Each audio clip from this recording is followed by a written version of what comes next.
Good evening.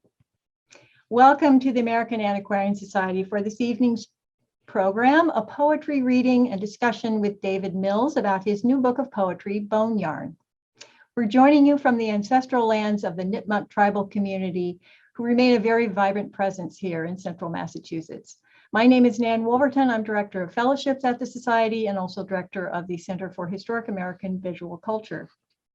As there may be a few of you in the audience who are joining us for the first time, I'd like to say just a few words about the Society. The American Antiquarian Society is a national research library and a learned society devoted to exploring, understanding, and sharing America's and Americans' diverse stories pre-20th century. As a library, we collect, preserve, and share the printed record of what is now the United States, portions of Canada, and the Caribbean, and we seek to collect and preserve for research one copy of everything printed in these areas before 1900. Our collections include books, pamphlets, broadsides, children's literature, newspapers, periodicals, manuscripts, sheet music, and graphic arts materials such as prints, maps, photographs, and the ephemera of everyday life. Before I introduce David Mills, I'd like to ask my colleague, Kayla Hopper, who is Director of Research here, to share with you Director of Outreach, to share with you some of the logistics about how you can enjoy the program and answer questions and ask questions of David after his presentation today. So Kayla, can you please turn on your camera? Great. Hi, everyone. Thanks so much for joining us tonight. As Nan mentioned, I'm going to just share a few notes about how we'll be using the Zoom webinar functions tonight. For the Q&A portion of the program, after David's reading, we'll be using the dedicated Q&A function, not the chat box. By using the Q&A function, we'll be better able to keep track of questions. It also has an upvote function, so if someone posts a question you want to see answered or discussed, just be sure to upvote it and you can help get it to the top of the queue. You can place your questions into the Q&A function at any point during the program. Due to the large number of attendees at these programs, the chat box will be used only for informational purposes. So throughout the program, I'll be posting relevant links and information there, and you can contact us as presenters if there's any technical difficulties that we need to know about. If you want to save the chat at the end of the program, save the links for future use, you can save a transcription of it by clicking on the 3 dots in the chat window. That's it for me, and I'm going to turn it back to you, Nan. Thank you so much, Kayla. I'm going to now ask David to turn on his camera and mic, and I will introduce. Excellent. David Mills holds an MFA from Warren Wilson College and an MA in creative writing from New York University. He has published 4 collections: Boneyarn, New York Slavery Poems; After Mystic, Massachusetts Slavery Poems; The Sudden Country, and The Dream Detective. His poems have appeared in Plowshares, Colorado Review, Fence, Crab Orchard Review, Jubilat, Callaloo, Brooklyn Rail, and Obsidian. He has received fellowships from the New York Foundation for the Arts, from Bread Loaf, from the Queen's Council on the Arts, from the Lannan Foundation, and from the American Antiquarian Society, where he held a William Randolph Hearst Foundation Creative and Performing Artists and Writers Fellowship in 2019. David lived in Langston Hughes's landmark Harlem home for 3 years. He wrote the audio script for MacArthur Genius Award winner Deborah Willis's curated exhibition, Reflections in Black, 100 Years of Black Photography, which showed at the Whitney and West Museums. The Juilliard School of Drama commissioned and produced a play by Mr. Mills, and he's also recorded his poetry on ESPN and RCA Records. And he's currently narrating the opera Robeson about the life of Paul Robeson. As I mentioned earlier, David was a creative and performing artist and writer here back in 2019, and we were privileged to have him in our midst. He was conducting research for his poetry based on our collections. The Creative Artist Program was begun here in 1995, and you can go to our website to learn more about this program and the artists that we have welcomed here for over 25 years. We continue to welcome visual artists, fiction writers, nonfiction writers, poets, playwrights, performance artists, musicians, and composers, as well as film and media makers, all of whom are seeking to create original works based on American history to present to non-academic audiences and readers. I also urge you to visit our website to learn more about how you can apply for these one-month fellowships if you're interested. Applications are due in early October. This evening, David will be reading from his collection, Boneyarn, which was published this year by the Ashland Poetry Press. It is a collection of poems about New York's African burial ground, and I'd like to share a map before David starts, if I can get this pulled up, which helped provide a little bit of context for what David will be speaking about. This is a plan of New York from about 1755, and you can see, well, I will show you a detail, but around in here, this is where the African burial ground is.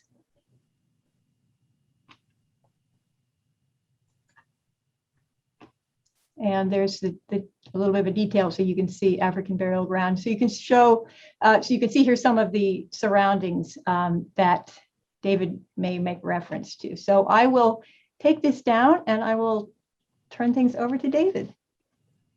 Good evening, everyone. I sincerely thank you for being here. I thank Ms. Wolverton and Ms. Hopper for making this possible and for the residency at the American Antiquarian Society. As Ms. Wolverton mentioned, this is a collection of poems about the Negro burial ground located in Lower Manhattan. It was 7 acres of land bordered on the north by Duane Street, south by Chambers, on the west by Broadway, and the east by Center Street. It's where modern day City Hall is. It was considered outside of the city at that time. The city was only 1.5 miles wide, river to river, and 1 mile long from the Battery to Chambers. So nothing like what we know of now. This first piece, oh, and I should also say, it is the oldest and largest slave cemetery in the United States. And New York was second only to Charleston, which had the largest slave entrepot in the country, bar none, was second only to Charleston per capita in number of enslaved people until slavery ended in New York City. This first piece is called Chimney Sweep Apprentice. And obviously there were white young men who did this work as well, but there were enslaved Negro boys who did this type of work. And if you've seen Mary Poppins, Dick Van Dyke as the chimney sweep, they would have enslaved men as adults be the chimney sweep, and the boys were called chimney sweep apprentices. They could start working from as young as 4 or 5 years old. That phrase, light a fire under them, comes from the fact that many of the boys would refuse to go up the flue, so they literally would put like a fire under their feet to encourage them. The oldest cancer we know of in the United States is a scrotal cancer that started with these chimney sweeps. They would start the work before dawn, and it was usually like during the winter holidays, so it would be very cold, and they're going around in the street screaming, sweep-o, to attract customers, and then they're going into these very warm furnaces. A cap damper is a kind of cap that would prevent air from entering the top of the chimney and keep precipitation out. So this first piece is called Chimney Sweep Apprentice. And the chimneys were a brick wide and 1.5 bricks long. So we're not talking about a whole lot of space here.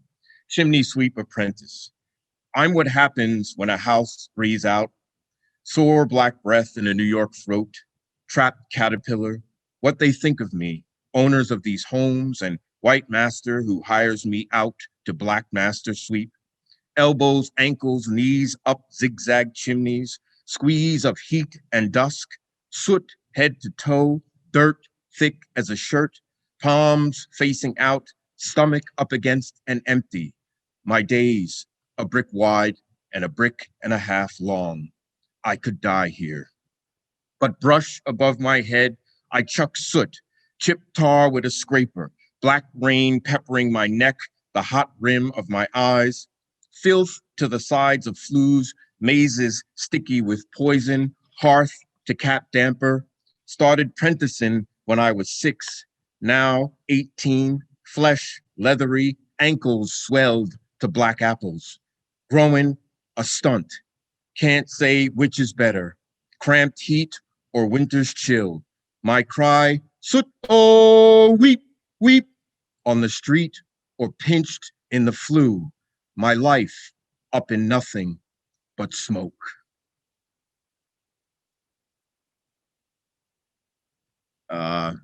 This next piece is called Bless This House. There are 15,000 bodies, I forgot to mention that, in this burial ground, and there's only one known first and last name of a particular individual who's buried there, and I'll refer to him in another poem.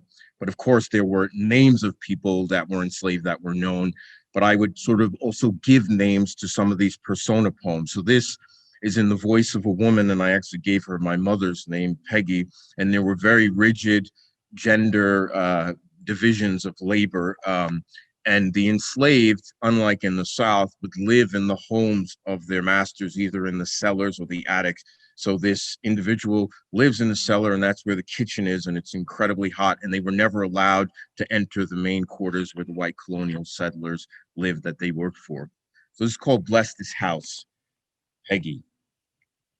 Backstairs twisting like my braids every time I gently place tray after hot tray on that dusty top step. My bulky reflection tangled in the platter's words. Bless this house. Must be only the Mrs. part it's talking, 'cause there's little blessed living in this here cellar. But she and me got the hours straight. 8s, 12s, 6s, Sunday 6s is 5. When the tips of my fingers tap my side of the door, wait, tap again till I hear her clear her throat. Then I know the mistress knows their eats is ready. In their world, where people only belch and dream, the rest of her family thinks supper just shows up. This next piece was actually informed by my residency at the American Antiquarian Society. It's about Phyllis Wheatley, who's the first African-American, we might have been referred to as Negroes in polite company back then, to publish certainly a full-length collection of poetry, and someone might correct me, but I believe the first Negro to publish a book in any genre. She likely was captured in Senegal, which might have been also been called Senegambia. She published her book, Poems on Subjects Religious and Moral, in 1773. She lived from 1753 to 1784 and was enslaved in Boston. Many young girls who were captured were sold in the North because of the thought that they might not be able to do the labor of a boy, an adult woman, or an adult male. And Phyllis was also sickly, so she'd actually been brought to the Caribbean first, then to the South, and then made her way up north and was owned by the family called the Wheatleys. I'll explain anything else after I'm done. An almost audience for Phyllis Wheatley. Of Senegambia and 7, she should have been of the not to be taken, the not high price for not prime boys, a girl of the unsuitable labor, birth, not work, and that years away. The captured, their spirits, ships sinking inside them. But there could have been a rising up, so she was of the constant watch, the on your guard, the danced on deck, the Captain Gwyn and merchant fish, the sterling purchase, haunches, flanks slicked and oiled before the shore, sold and resold in Boston Harbor.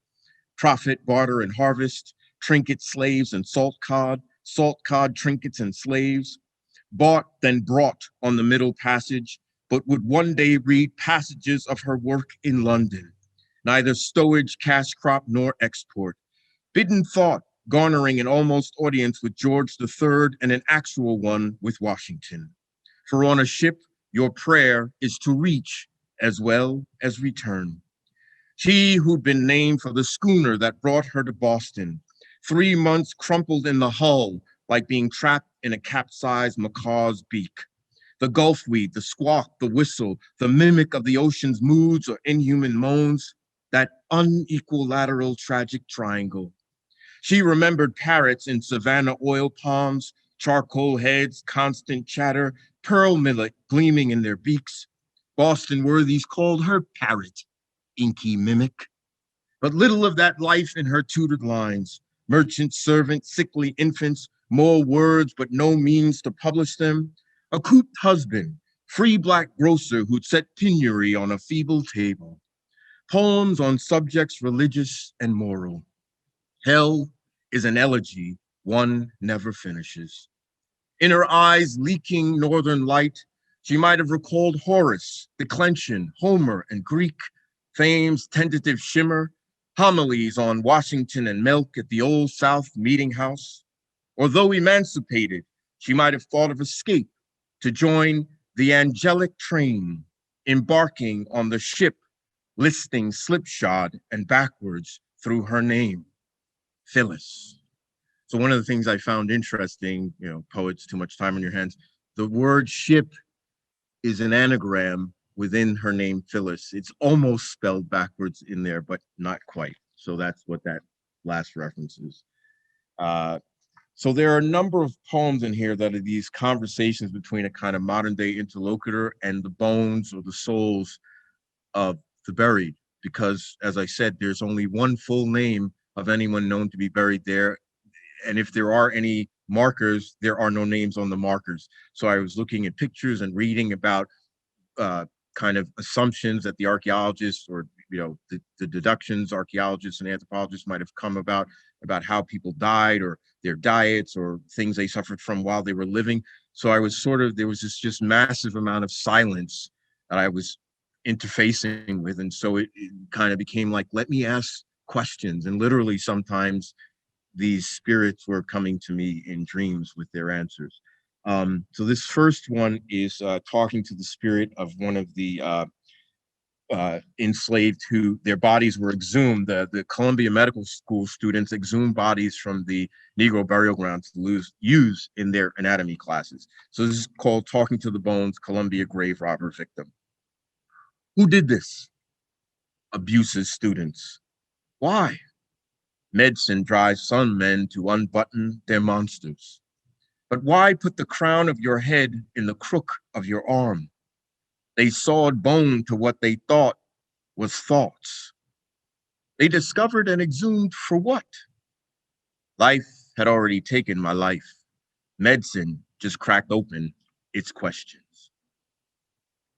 So this is, I'll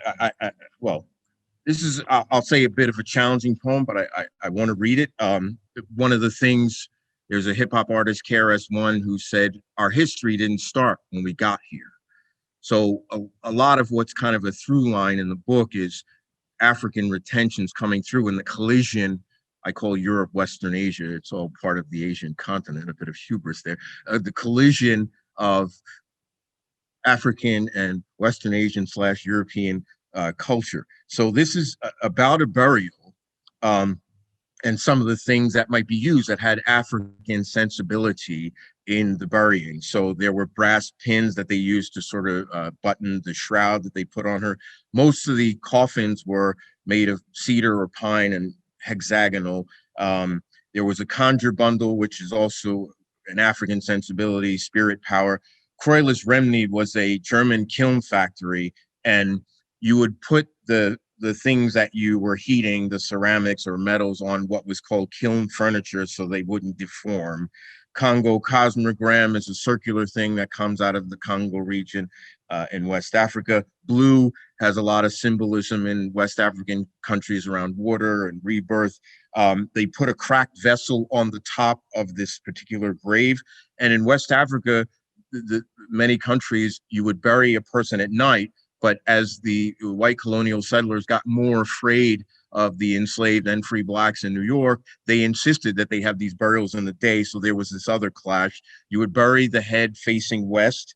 I refer to an almshouse. And then there was always this assumption that when the enslaved Africans were having a burial, they were actually plotting to kill, the white settlers. And another African ritual is they would pass, if there was a child in the community, an infant, they would pass the body over the coffin, because they believe both the energy from the child helped the deceased to make it to the afterlife, and that the deceased also gave power to the infant coming into the world. So this is called a clockwise tizzy. Linen to swaddle her in, maybe shroud. Brass pins, stiff, straight, supportive rigor mortis. A coffin, hexagonal, cedar. Beads and schist pepper her remains. Schist is a crystal rock. Conjure bundle, broken stoneware, blue spiral in the bull's heart. Croilus Remy kiln furniture. Blue, land of the ancestors. Say underwater, say Congo cosmogram, say crossroads. On her coffin's lid, this cracked vessel, small talk between the living and the dead. Their law insists light. Night is West Africa's credo. Head headed west, chin indifferent to the Atlantic, pate braced for the sun's untidy rising. If the living could build an almshouse of sorrow, they would circle this socked earth, this yawning soil, this plot, a shriek, a wail, a drum, bludgeoned, anchoring a clockwise tizzy. Yet those who forced enslaved and free mourners beyond the city's sullen edges could not believe death would be the sole reason for the Negro clump. There had to be another plot, an ebon about to be, fixed and on oppressor's death while honoring a loved one's. Hence, no more than a dozen Africans are ever allowed to help the dearly departed to depart. Still, over weeping cedar, they pass a suckling's pudge, its newborn shadow, a pressing matter between innocence and the dogma of bone. You doing okay out there? I can't hear you, so I'll just, okay.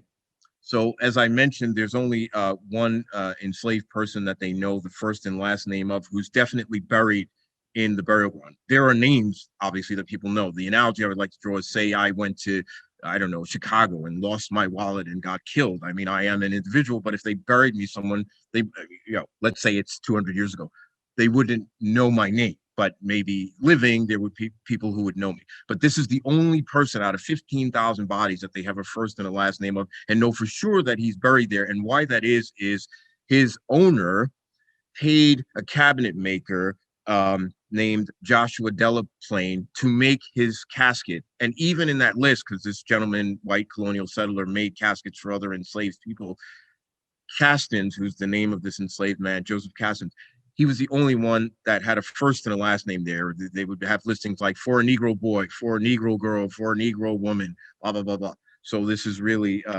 major. So this is another one of those interlocutor pieces talking to Castin's spirit, Joseph Castins, talking to the bones.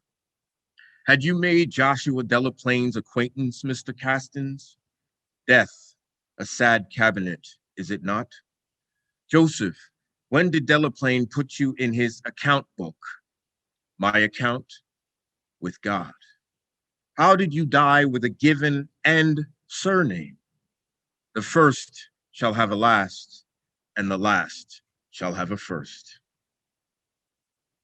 Okay, so it's interesting because sometimes I've been resistant when I've heard people say, oh, you can't judge like another error by contemporary standards. And there was parts of me with the kind of rigid gender work thing. There was a dearth of what I felt, kind of women's agency outside of the home, be they enslaved or free blacks or white women for that matter in colonial New York or colonial, early America. So I had written a poem and I realized that there were actually references to 3 women without their names that had participated in a revolt in 1712. So I was basically finished with the manuscript. Literally, it was already in the process of being done. And I was like, I got to try to find some names if I can. And then I eventually did. And it's tragic. There were 2 women. There were 3 who participated in the 1712 revolt. One of 2 of them was pregnant. It's either Sarah or Abigail. We don't know which one it was, but whichever one was pregnant was captured. All the people were captured and most of them killed, was captured, kept in prison in the city hall dungeon until she gave birth, and then she was hung. So this is meditating on that. And I want you to sort of think of like all these things that are happening above ground in City Hall, and it's right near where City Hall is now, are happening, and she's like down below. She's pregnant. There's a necessary tub, which is where you go to relieve yourself. And actually the stones, because Wall Street gets its name from enslaved Africans who built a wall going river to river to keep both the Native Americans and the English out. And they also had put stone in there. And the colonial settlers, white colonial settlers, used some of that stone to erect the city hall. So she's down below. And there's a lot of language of legal stuff, and then there's a lot of references to birthing and pregnancy. And woolsey was a type of cheap wool that were given to enslaved people at different periods of the year to make their clothes. If there's anything that I've left out, you can ask me in the Q&A. Which two?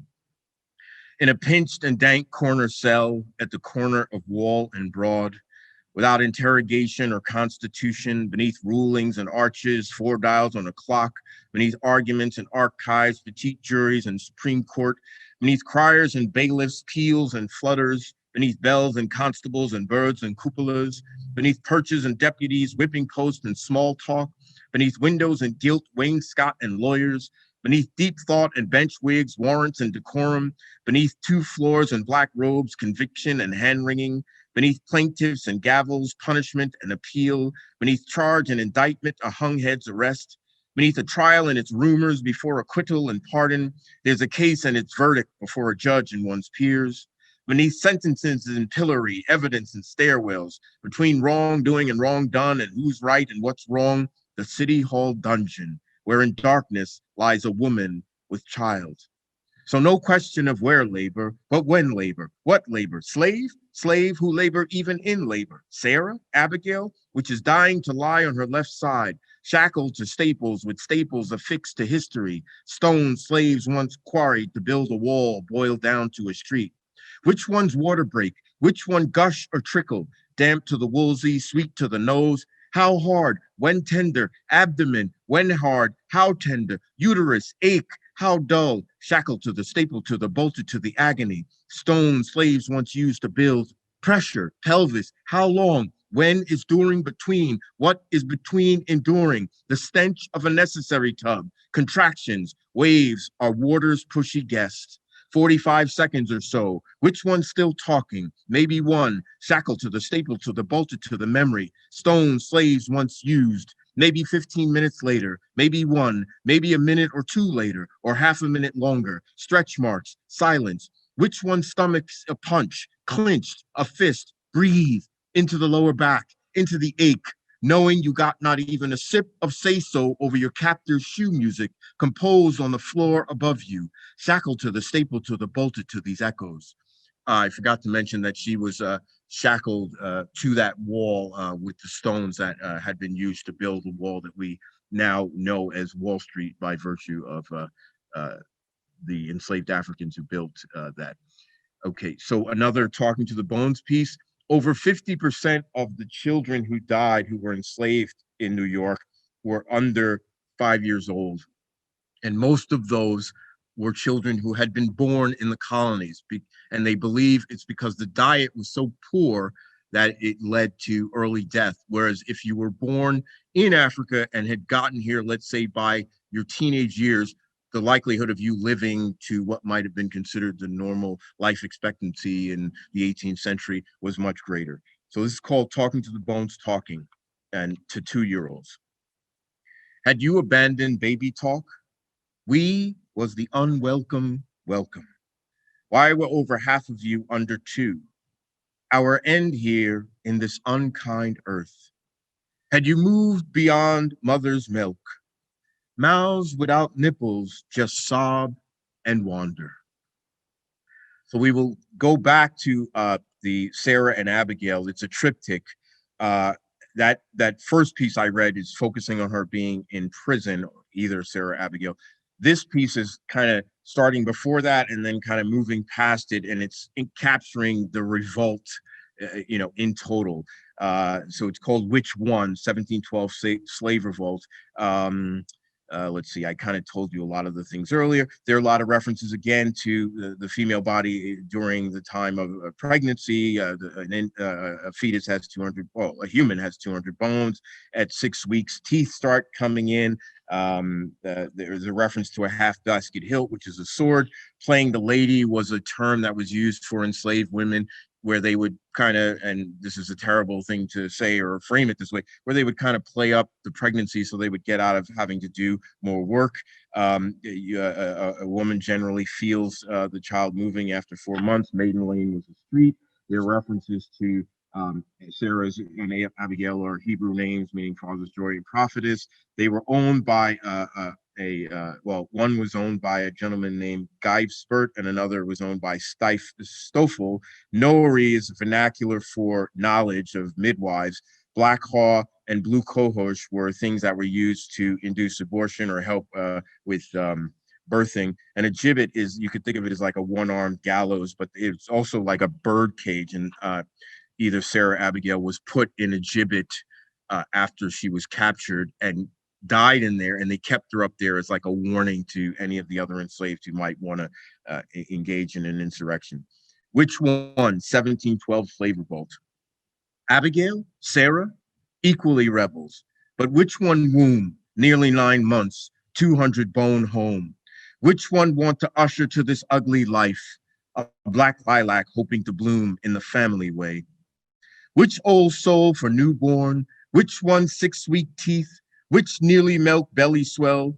Which one raise hell to raise child free? Which one her one hope to see April shower, but won't see Mayflower? See, she never cottoned to the long hour. Which long since maiden lying in wait, Maiden Lane, half basket hilt, poised undaunted before urine and shit, sugar, maple? Which one crouched near its long-winged seeds and sweet eventual sap?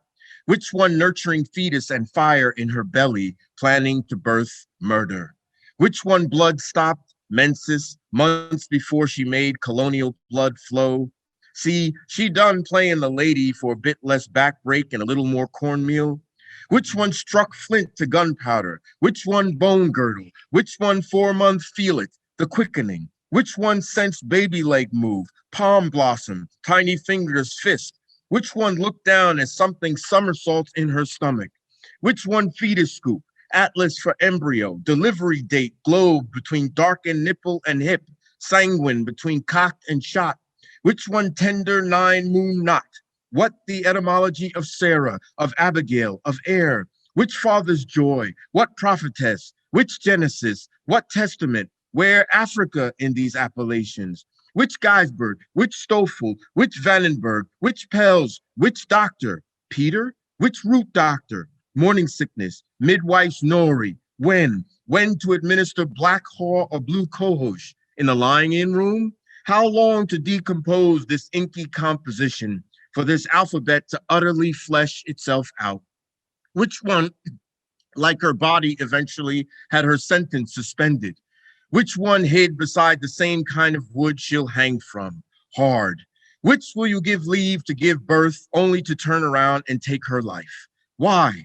Tell me, which one will be for months or days or weeks a scorned warning, festooned in a braided chain, meant to halt the dim ideas of the othered others? I, which gibbet will be choked up, stunned, unable to shed this teeming black teardrop? And I forgot to mention that whomever, at least 2 of the 3 of them had guns, like, and shot them during the revolt. Okay. So we'll go to another Talking to the Bones. This is about a woman who was in her 30s who was shot in the ribs with a musket and also had blunt force head trauma. And so it's a conversation with her, talking to the bones. What of your face? A bullet is blunt as a comment. Your wrist? Witness my resistance. How so? The wrist twisted is a cracked cloud under my skin. Who put the ball beneath your ribs? A musket seeking flesh that only wanted freedom. Who buried you above an old man's bones? Shallower the grave, the less gristle between here and heaven. But why only a right rib cage? What we leave the earth, when we leave the earth, is not ours to say. So her wrist was also, there was some trauma to her wrist, and sometimes they buried the enslaved on top of each other. So she was actually, her coffin was above the coffin of a man. This next one is called the Buttonwood Agreement, and I will say ahead of time, it's a challenging piece, but I think important in a historical context. There were 24 white, well, they weren't settlers at this point because there was a country, this is 1792, who in New York established sort of the first securities organization, and it was done under a buttonwood tree. They signed an agreement, and where that tree was is where the New York Stock Exchange is today. So I think this is a pretty intense connection. Some of the first financial instruments traded in New York, Philadelphia also had a kind of financial market, but obviously New York eclipsed it, were in the Revolutionary War bonds, the Bank of New York, but 3 of the others were in cotton, shipping, and the enslaved. So 60% of the first financial instruments traded in New York had to do with the slave trade. There's this kind of blending of the natural world and diction from the stock world. Petioles are like stems off a leaf where the buds of sycamores expand. I'll just read it and then I'll explain some stuff afterwards because it could just get burdensome. Buttonwood Agreement. Structured compensation, standardized commission, broker, dealer, trader, speculator, highest bidder, buy, sell, shares, bonds, financial, clients, transaction, certificate, merchant, securities. Buttonballs cling to twigs through winter, only to find earth's footing come spring. Intermediaries, short-term contract, profit, purchase, negotiate, bargain, distribute, fluctuate and hope, regulate and market, flutter, fee, rate, floor, commission, wall and water, yet again. 24 men, fettered by preference and longing to be bound by idea, institution, and ink, convene at a tree. Its crown turns the heavens brittle. The sky's blue is scattered. Shade, an incidental gift. A single quill, the shaft, a hollow monastery of wetness. The tips of the fingers pinching a feather. Its annual shadow shedding on the back of a signer's hand. Flight equals sky. Flow equals ink. Feather bind them both. Heel first, each hand crosses the document's continent. Ink is thought's blood, clotting. At the foot of 68 Wall Street, an agreement is reached under a buttonwood tree. Above those signers' heads, a leaf beetle inching across and conquering an olive continent. Mid-spring is an illness. Sticky buds in a petiole sleeve, heartwood dim and dense, little give for a trunk coming to its own within the wood's secret churning world. A chunk of piebald bark sloughs, sea ball hair cranky in his throat, a man coughs. Cough. A leaf's coat is stripped, its itch seeking refuge in the crow's feet of some of the signer's eyes. That nagging antebellum shadow adorns cotton, shipping, and insurance, covering companies in the trade, black and bought on credit. And the reference to black is like they're in the black, they have money, but also black is in like the dark arts of, underwriting slavery. Okay, so a little more buoyancy. This is a persona poem in the voice of a gentleman who is free, but another phenomena that happened is even the free Negroes in New York lived in houses with white colonial folks in the same areas as the enslaved. So they either lived in the cellars or the attic with enslaved Africans in New York. So this is in the voice of a gentleman named Whistlow, who's commenting on the hypocrisy or the contradictory nature of a nation that's fighting for freedom with the Revolutionary War, but still has enslaved individuals living in their midst. Whistlow. Freedom? I live in a lawyer's clamped attic with Minnie and Kojo who ain't free. Same, much the same they do behind the lawyer's bolted doors. Can't vote, testify, no pondering on a jury, no rights, slave codes. They fought because attacked something without representation. Where's my war? Next piece is called Mercy, which has to do with that 1712 slave revolt as well. An enslaved individual named Klaus. He might have known some of the conspirators and might have accidentally given one a penny knife, but wasn't actively involved. And 70 enslaved folks were rounded up. I mean, it was hysteria.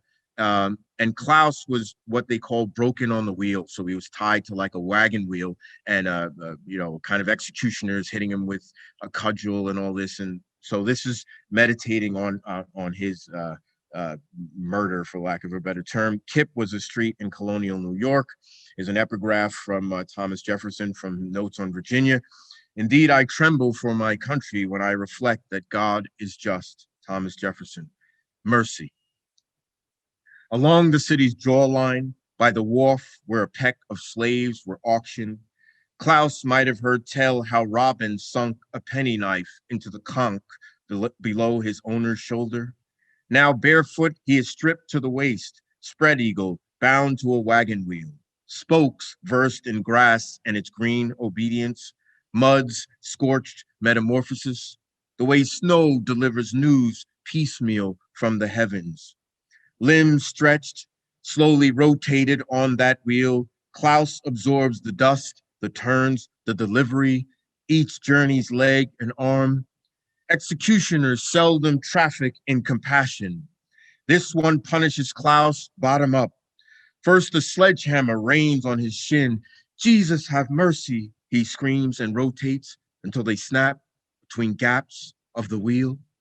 A wooden cudgel sings to his kneecaps. He howls and rotates till they shatter. Even the chalky, taunting throng winces. Then the thunder of an iron bar is administered to his forearms. He shrieks and rotates till they're smashed. The elbows, the chest, the endless bone cracking caught a quarter of a mile off until, against God's own architecture, each limb dips like a fractured hammock. On the commons between Broadway and Kip, the wheels nailed high on a pole. Sparrowhawks peck at his broken body. For 4 days, for likely only having orphaned Robin a penny knife or shelter in the wee hours of an April morn, he is bloody, billowing laundry. Only death has the stomach to dry. Talking to the Bones piece. It's about a woman who had beads around her waist, and beads were of import in West Africa. Often they weren't actually made there, but were worn for adornment. And this is an individual who's working in the domestic sphere. Lindsay, like Woolsey, was also a kind of cheap material that were given to the enslaved to make their clothes. So I refer to that.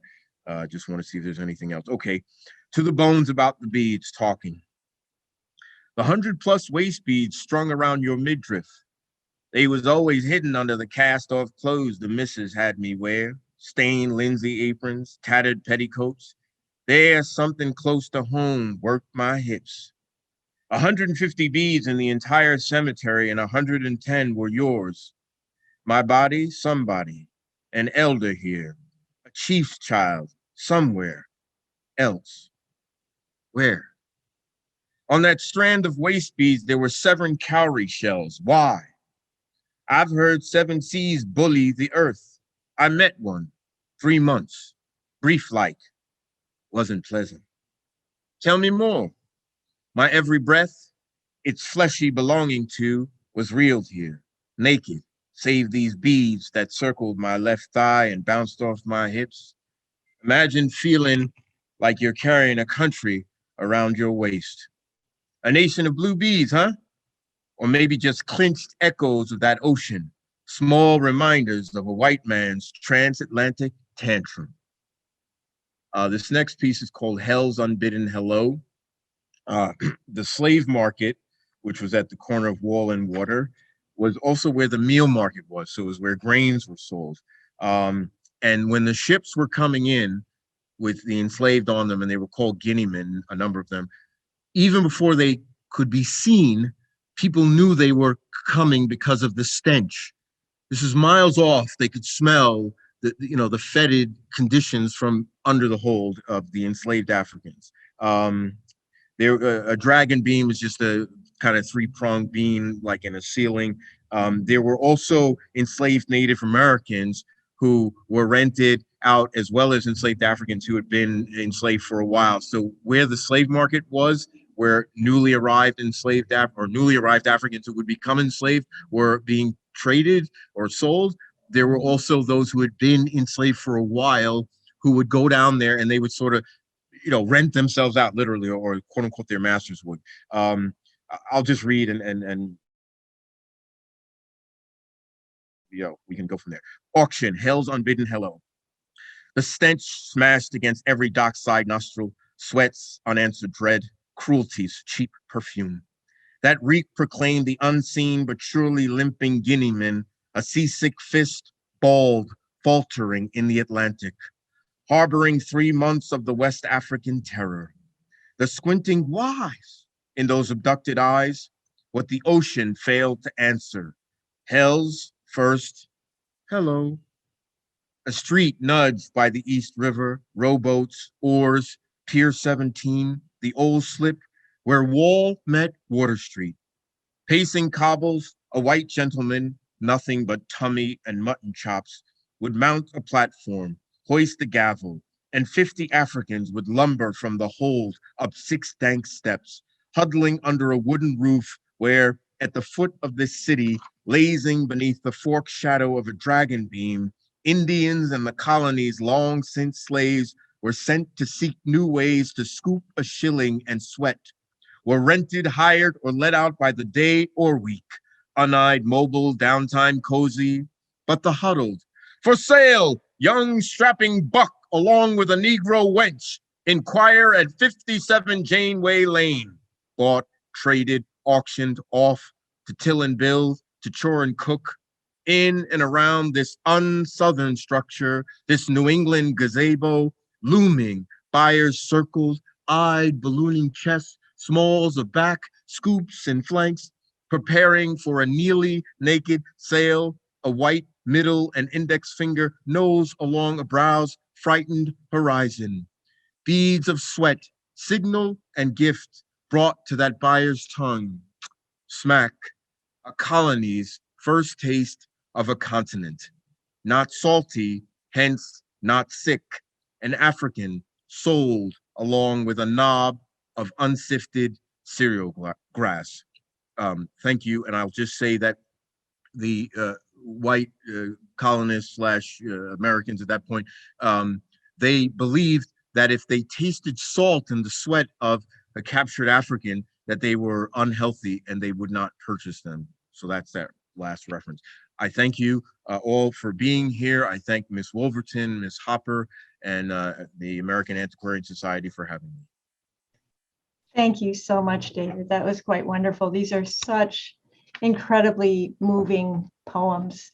I know when you were here as a fellow and read some of your poetry, you had your audience in tears. It's just really amazing work that you're doing. We have a number of questions, and I want to just take advantage of this moment to ask a question of you first. And I think it relates to what some of the people are asking here. I wondered if you could talk a little bit about the kinds of archival materials that you looked at here at AAS or elsewhere to help inform or inspire your poetry. And I know that it connects with the question that Jim Moran has asked too, which is what you hope to find when you're reading historic primary sources. And, are you looking for specific words or concepts, sense of historic period? So I'll let you address that larger question about use of. Well, I'll try to focus it as a poet. I remember specifically reading and excuse me.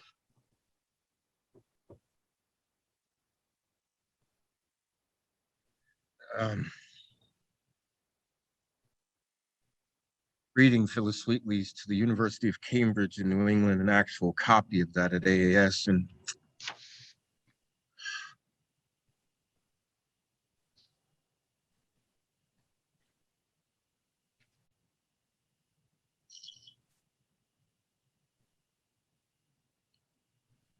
writing is a revolutionary act for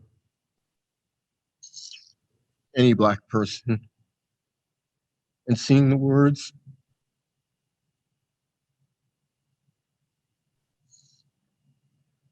and the handwriting the first published Negro poet it was just a very humbling experience. And sometimes you think about your vicissitudes in this writing world or life, and I then am reflecting back on this young woman who was enslaved and coming from this other continent, and she was sickly and impoverished, and yet she soldiered on and did what she loved. I mean, she was writing in iambic pentameter when she was 13 and 14 years old. I wasn't doing that. So those are memorable things. Reading John Winthrop's diary and about the Pequot Wars, and I wrote a poem riffing on that. And then I was facing a little bit. There was wasn't a poster, but it was for a gentleman who was having a speech named Burns, who had escaped and was caught and taken back south and made his way back north. So kind of writing a piece about that, and remember thinking, wow, this thing looks like it could have been made like 20 years ago, like just the way it looks. So I don't know if I'm answering your question, but no, and Anthony Burns, yeah.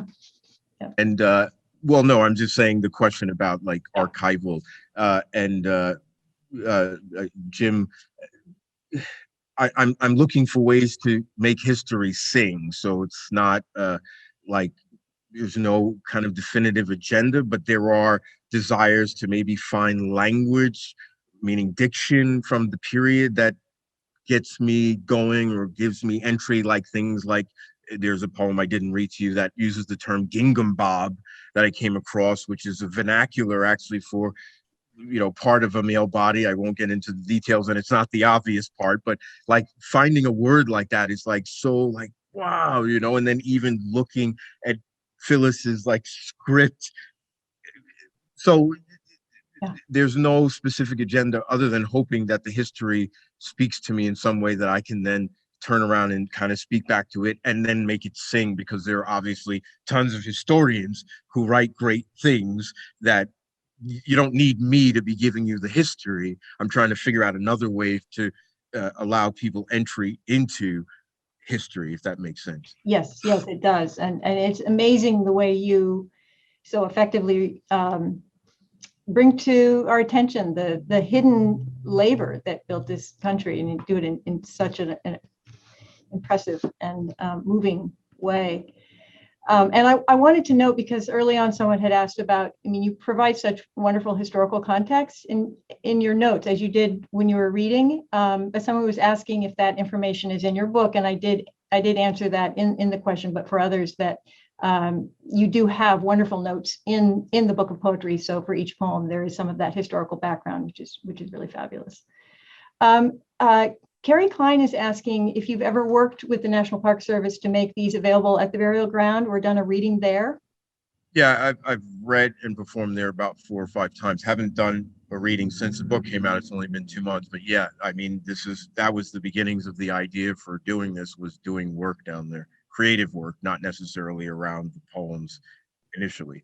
But yes, I have read at least twice from these works before they were published at the burial ground. Aaron Larson, who is actually a creative arts fellow with us right now, is asking, she says, thank you very much for your reading and your talk. She would be interested to hear about how you think about the poem's form and the book's form. Did you conceive of the poems as linking in advance of beginning to write or research, or did that arise as you worked? How did your work with primary sources help you think about form? I certainly didn't have preconceptions about the structure of the book. I read a lot and I wrote, and I did say at one point, especially with the talking to the bone poems, with the conversations, this is no hyperbole. There were literally times when I was waking up in the middle of the night with lines coming to me. So that's clearly not, oh, I'm ordering this. I will say that as I realized I had maybe 10 or 12 of those poems, I said, okay, I'm going to make this a section. And then there's a section of poems.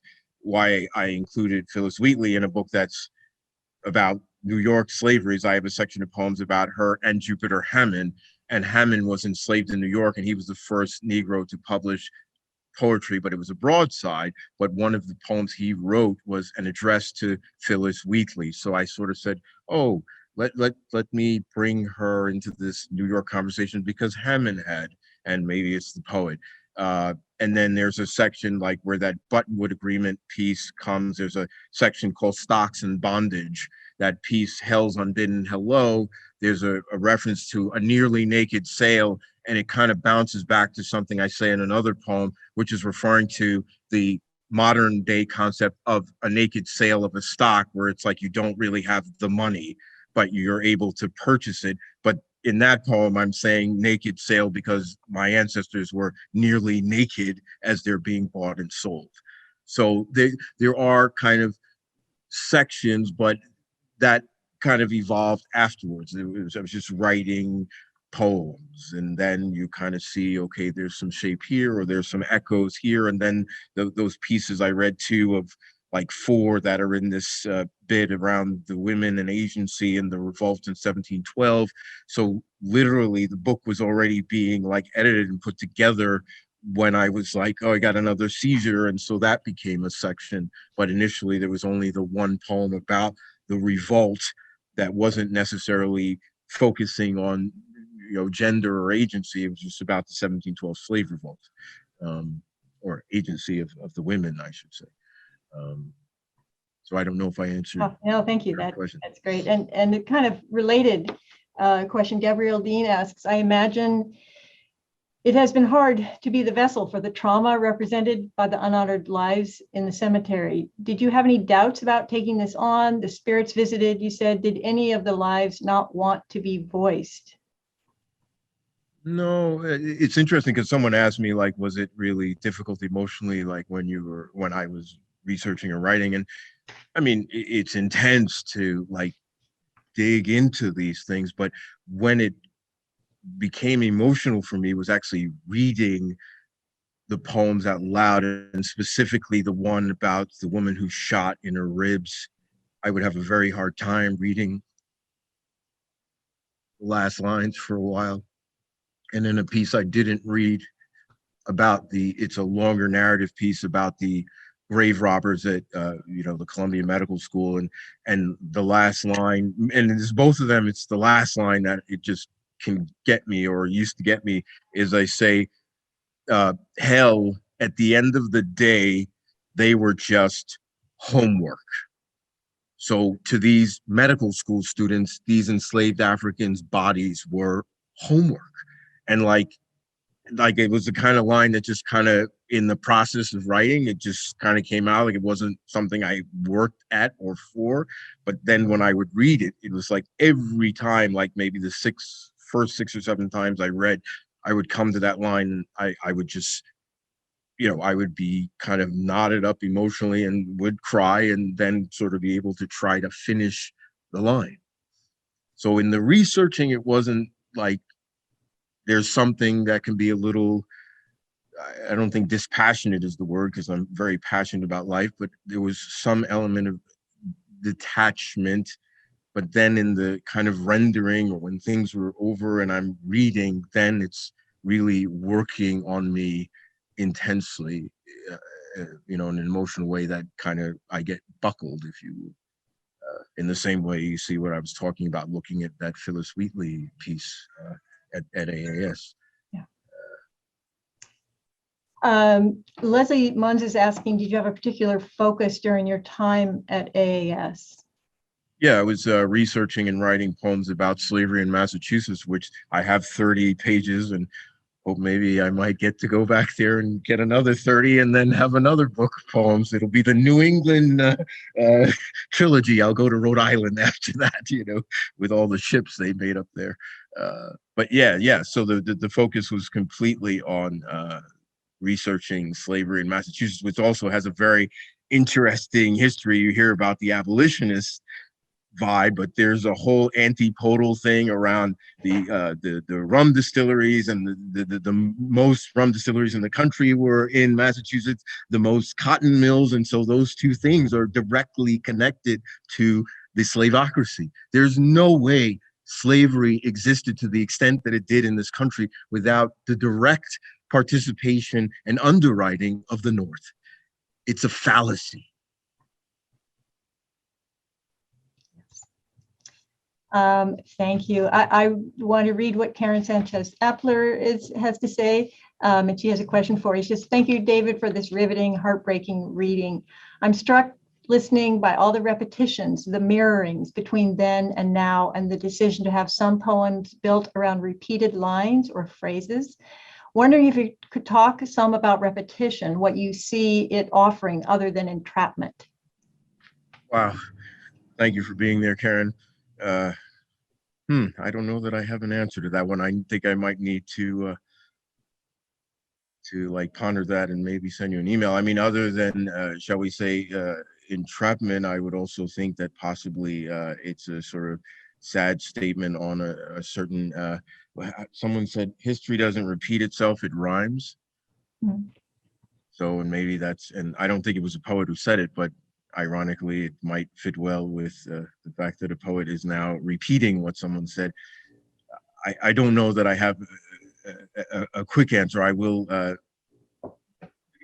think on that and email you with the response. I'm sorry. No, that's great. That's what happens when you have geniuses asking you questions.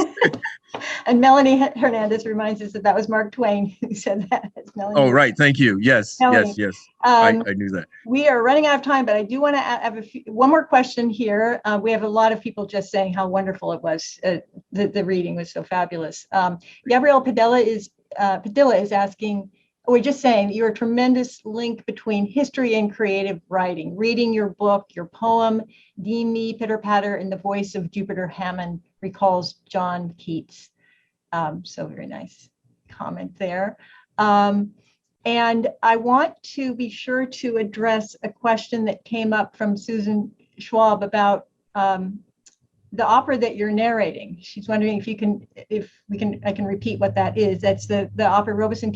And you're doing that right now. Can you just say a little bit about that, when that's happening? It's in process. Yeah, it's next Saturday it starts, and it's in Newark at an amphitheater. I forget the name of it, but it's a opera capturing the life of Paul Robeson and really kind of focusing in on the time in the 50s when he became persona non grata and had to be before the House Committee on Un-American Activities. And so that's sort of it in a nutshell. And I can't sing, so I'm just doing some narrating. Well, you've got the voice to narrate. Thank you, David. This has been absolutely wonderful to listen to you reading this amazing work. And thank you, everyone, for joining us. I know that there are many people who are just wishing you the best and thanking you for your great work. And Can David, I say one please go quick ahead. thing? Yes. If you do not have my email and you might be interested in a signed copy of the book, you can email me. I think it's somewhere on there at simplysyllables@yahoo.com. I also have Venmo, blah, blah, blah. I hate to be doing the huckster thing, but if you are interested in a copy of the book, I'd be honored, and you can marinate with it, and you can email me and we can discuss what you think is of merit and maybe not in the work. Thank you. Yes, and that is in the chat. So do take note of that. And again, thank you all for joining us. Thank you, David, so very much for your time and Thank you, Nan. Thank you. Work. I hope all of you will consider joining us next week. Our next virtual public program is next Tuesday, June 15th, where we will, the title of that program is Slave Rebellions in the Atlantic World, a conversation with Vincent Brown and Marjolaine Kars. So that sounds like a wonderful program as well. Again, thank you all for joining us, and we look forward to seeing you here again soon. Bless you all. Thank you, David. Thank you. Thank you, Ms. Wolverton.